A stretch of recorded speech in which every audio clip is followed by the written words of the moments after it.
defending Shia holy sites or making a comeback. The Shia cleric Muqtada al-Sadr had supposedly retired from politics, but now he's rallied thousands of supporters and threatened to fight back against the Sunni rebellion. Will al-Sadr deepen the sectarian divide or rescue a crumbling Iraq? And what does it mean for the embattled Prime Minister? This is Inside Story.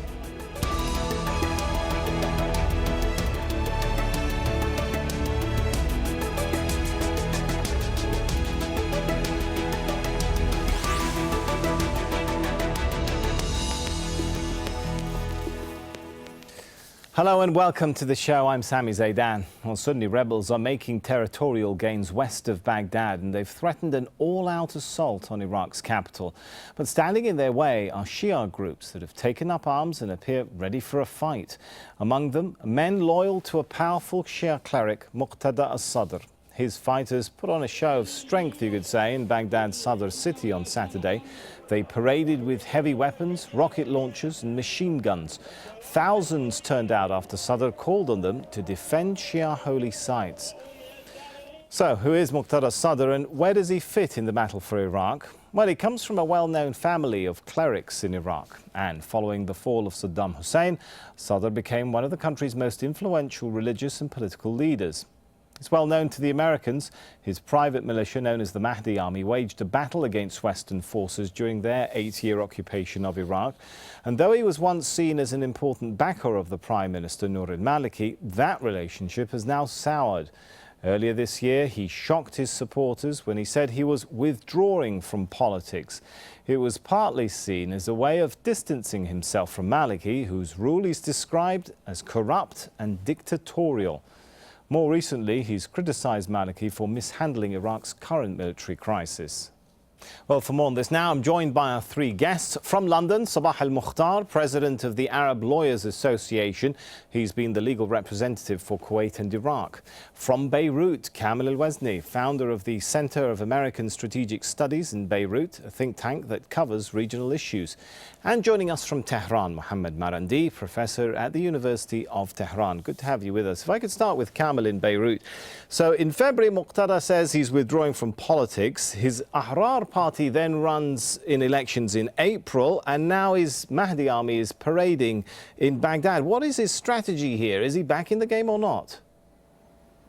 I think he's back, very strongly back into the game. I think you have the ultimate religious power, just gave a fatwa from Sayyid Sistani, and everything I think in Iraq will abide by this fatwa, regardless whether he agree with Mr. Maliki or doesn't. Obviously, he doesn't have the love and support for Mr. Maliki, but I think the issue, the way they characterize it in Iraq, is not the issue of Mr. Maliki or whether Mr. Maliki will remain in power. The issue today, whether Iraq will be in existence without going into disintegration. There's a fear right now, and it is a reality on the ground, that Iraq has disintegrated into 3 parts, and there's a threat, imminent threat, against what Sistani seen the unity of Iraq, and especially the drive on Baghdad, waking up mostly the Shiite with a religious fatwa.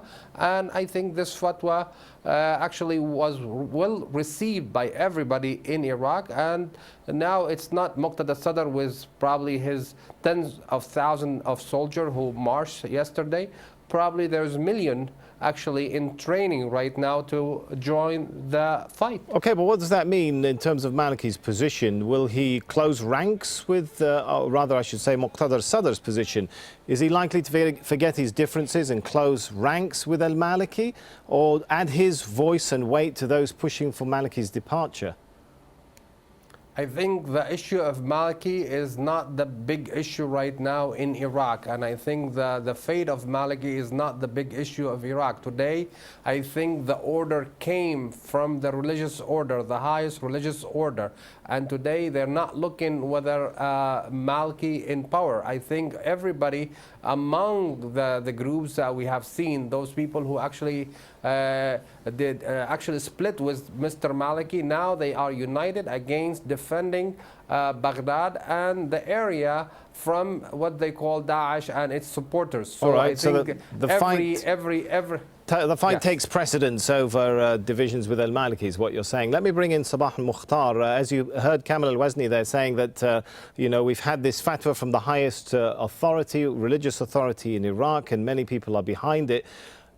That doesn't apply to Sunnis, though, does it? No, of course it doesn't. It's not only that, but the fatwa itself, and before the fatwa, it's Maliki who called on the people to uprise to fight the Sunnis and the terrorists, as he called them, obviously. But at the end of the day, you can call in a million young men who have no training to arms, but then how are you going to train them? Where are you going to keep them? Who's going to train them? And then if you have the real army, which the Americans spent billions and they trained for 10 years, collapsed in 3 hours, one wonders what are those millions?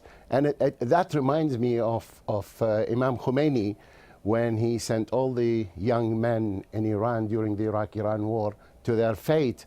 The idea that you can pick up the excitement of young people and put them in front of firepower, I don't think it's even humane. So, Sabah, are you saying Sunnis will be viewing the sort of, shall we say, Muqtada al-Sadr's flexing of his muscles, the rallying of armed men as more divisive than as an attempt to unite Iraq? Well, quite frankly, I think the media is making too much noise about the Muqtada al-Sadr thing. Muqtada has his own agenda. He wanted to come back. He wanted to show that he's in the running, because now all the Iraqi leaders are trying to have a stake in the coming days. And he's adding to that one. For instance, Ayad Allah is talking about it and all the others. Muqtada is saying, I'm back, and not only I'm back, but I have 1 million men behind me who can carry arms. So he's using a double policy. One, he's coming back as a leader because he said he's not going to be involved in politics, but he's coming back. And the second one is to show that he's not just coming back, he's coming back with a strength. I don't think it makes a lot of difference. Not that it is not important. The risk of sectarianism is there in Iraq, especially with the call of Sistani, but I don't think your guest in Beirut, the idea that Iraq is disintegrating, I don't think it is so, because the Iraqis don't want it, the neighbors don't want it, the US doesn't want it, and Iran doesn't want it. And there is a problem in trying to divide it, especially when one looks at the situation between the so-called Shias and so-called Sunnis. Where do you draw the line? How do you deal with Baghdad? How do you? All right, so the idea that somehow there's a lot of issues is not on. There's a lot of issues to pick up on there. Before we go down that route, though, I want to bring in Mohammed Marandi. Obviously, Iran has a lot of interest in what's going on in Iraq right now. Where does Iran and Tehran stand from what's happening? Well, first I'd like to make a correction. Mr. Maliki, and I think your guest didn't mean to say it that way, but Mr. Maliki never said fight Sunnis. He was speaking about Daesh and what the extremists that he saw them. But and also during the Iran-Iraq war, actually it was these young Iranians who were fighting for the survival of the integrity of their country, and it was them that held back Saddam Hussein, who was using chemical weapons given to him by the United States. And this leads us to the major issue that that the Iranians are speaking about, and that is that this whole problem is basically the creation of the United States. In the 1980s, the United States, alongside certain countries in this region, helped create the Taliban, an extremist ideology in Pakistan and Afghanistan. Then they supported Saddam Hussein at one point, then they destroyed Iraq and Saddam Hussein, leaving the country without any infrastructure. And then in Syria, they went and helped create a civil war, the United States, its allies in the region and beyond. And now they've created such a massive monster and extremism, much greater than the Taliban or al-Qaeda. And now the spillover of that has come into Iraq. Okay, but my question is, how is Iran, for example, still backing, is it still backing al-Maliki? Does it see Maliki as the sort of the best hope for a united Iraq as well as its own interests? Or is Iran beginning, do you think, to say perhaps this man, al-Maliki, is more of a liability than an asset? The Iranians are not going to get involved in Iraqi internal politics. The Maliki government. So all was the reports of involvement, of funding, of Quds force, of troops, all of that is not true? I mean, come on, Mr. Marandi, there are many indications. I'll get to that. Yes, well, the Iranians, these are two matters. One is that the Iranians will support the election results in Iraq and the legitimate results and the vote of the people for the Iranian government is of utmost importance. So at the end of the day, a coalition has to be built, and it's for the Iraqis to decide. If the Iranians get involved in that sort of thing, it's not going to help. With regards to the Quds Brigade, the Iranians have said repeatedly that there are absolutely no troops on the ground. And I personally don't believe that there are troops on the ground. There are senior officials who come and go to Iran, whether civilian or military.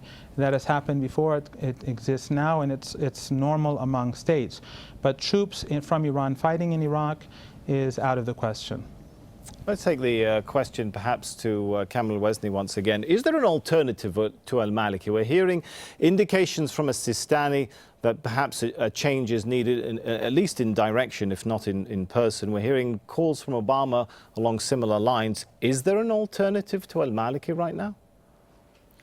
I'm sure Iraq has a lot of good leaders. They can assume the position of the prime minister. But I think the first things that the Iraqi they have on their mind, how to liberate their land, especially in Mosul and other part of Iraq, which has fallen into the hand of Daesh, which Daesh supposedly on the terrorist list of the United States. And as I read some information that came from the visit that came by Mr. Kerry.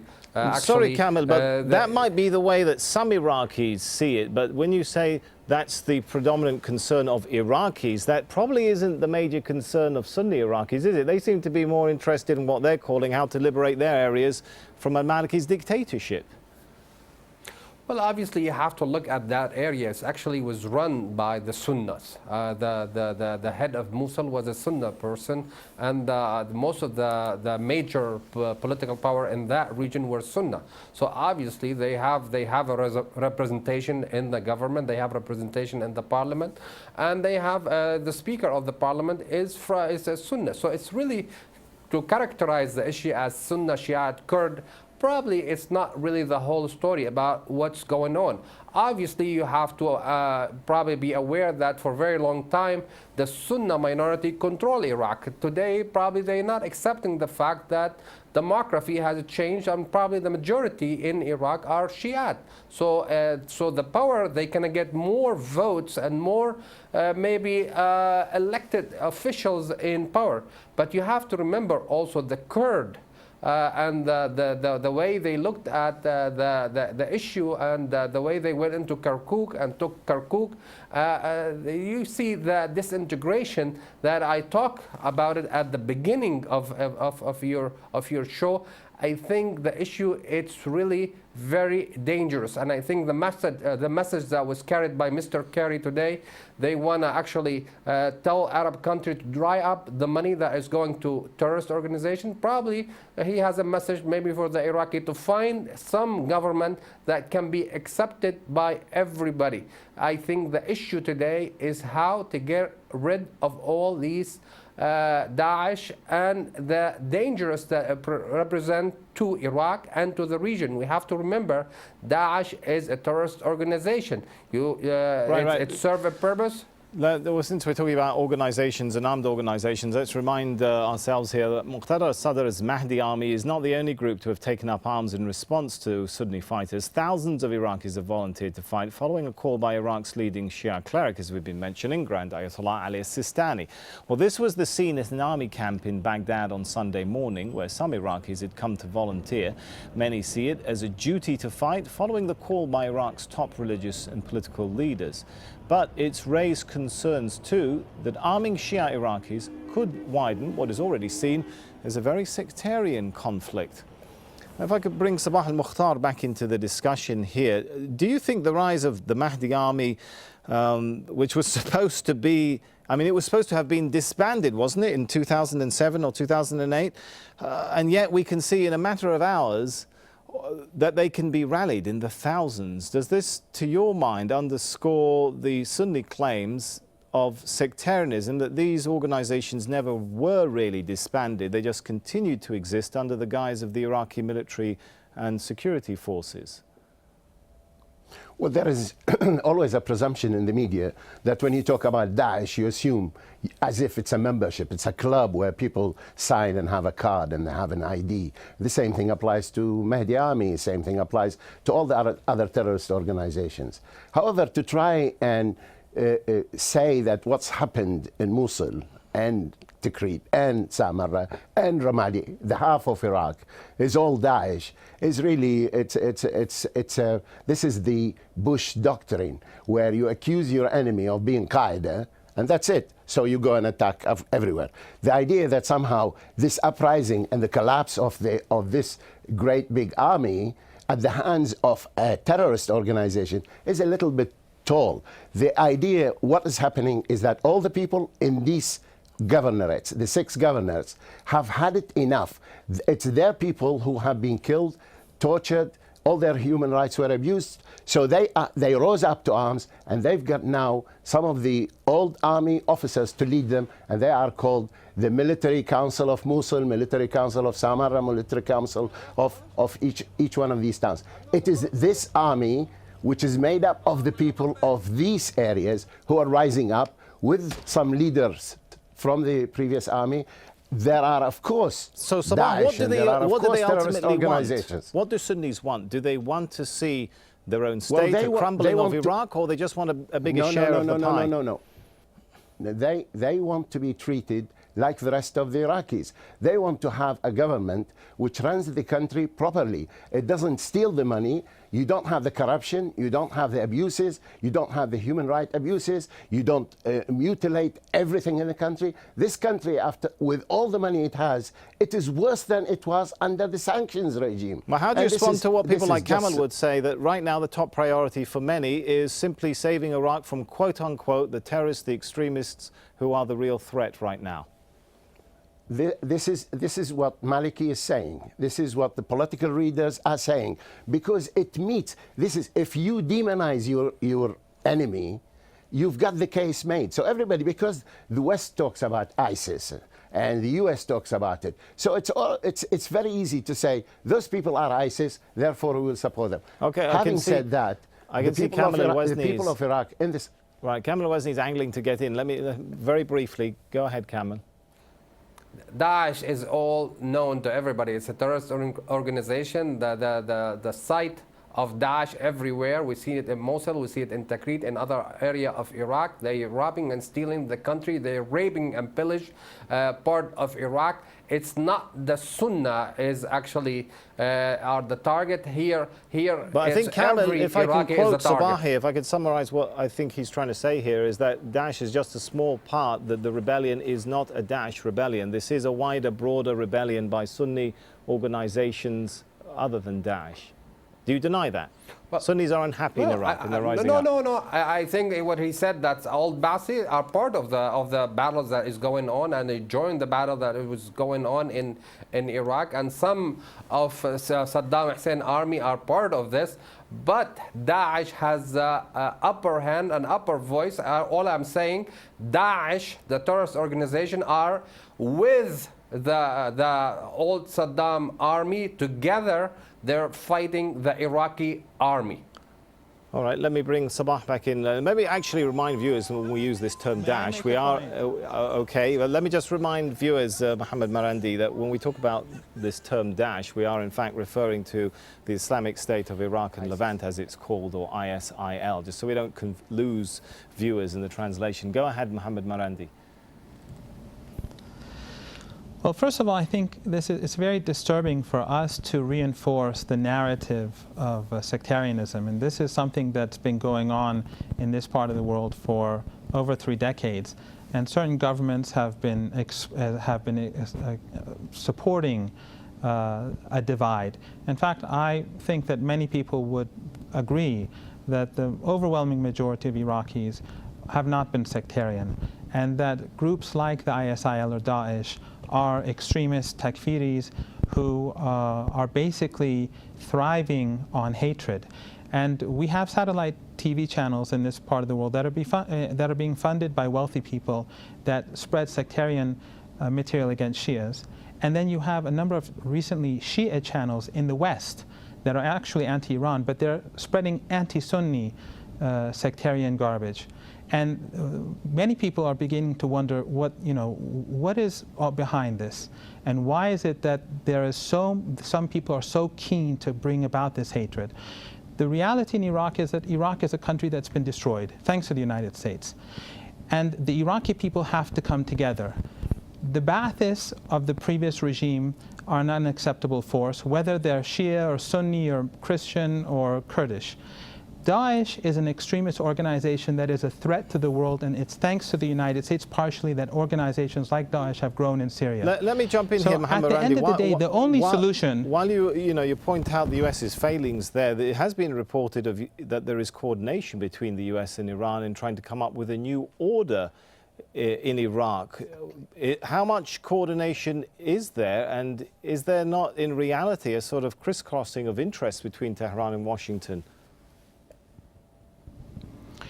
Well, just today, Ayatollah Khamenei said very explicitly that Iran is completely opposed to American intervention in Iraq. In fact, what the Iranians believe is that the Americans, by killing a few extremists, what they'll basically do is fan the flames of the fire. And in reality, what the United States is simply saying is that it's like putting out a forest fire. On the one hand, they use a couple of blankets, but on the other, they allow their friends, their client regimes, to bring in jet fuel and pour it onto the forest floor. So the United States is not really dealing with the root of the problem, and they cannot solve the problem by simply bombing people all the time. This is what has destroyed this region. I mean, many people are to blame, but ultimately the United States, from Afghanistan to Pakistan to Daesh and extremism is not just in this part of the world. We see the same thing in Tunisia even. We see it in Libya. Libya has collapsed. It's been destroyed. People prefer Gaddafi now rather than this current situation. In Egypt, in the Sinai, the government doesn't have real control over the situation. All right, so there's even Boko Haram. These are groups influenced by extremists, and if the United States does not get real, then we're going to have a much bigger problem. Right, let me bring Sabah Muqtada back into the discussion. I guess it could be said, from the Sunni perspective, has the rebellion been successful in one sense, the Sunni rebellion, in that, for months Sunnis were protesting and few people were paying attention to that. Now we have everyone from Obama to a Sistani calling for inclusiveness, calling for a new Iraq. Are Sunnis looking at this with some measure of satisfaction?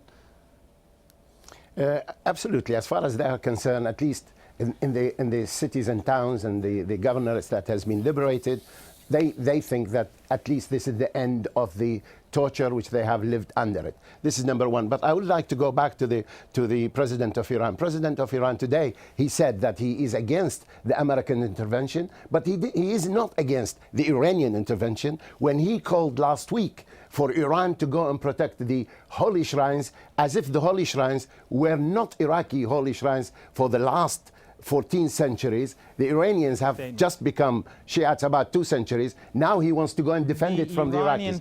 But as far as this, as far as the Sunnis are concerned, I know Persian. He didn't make that statement that you said. Let's give, hang on, gentlemen.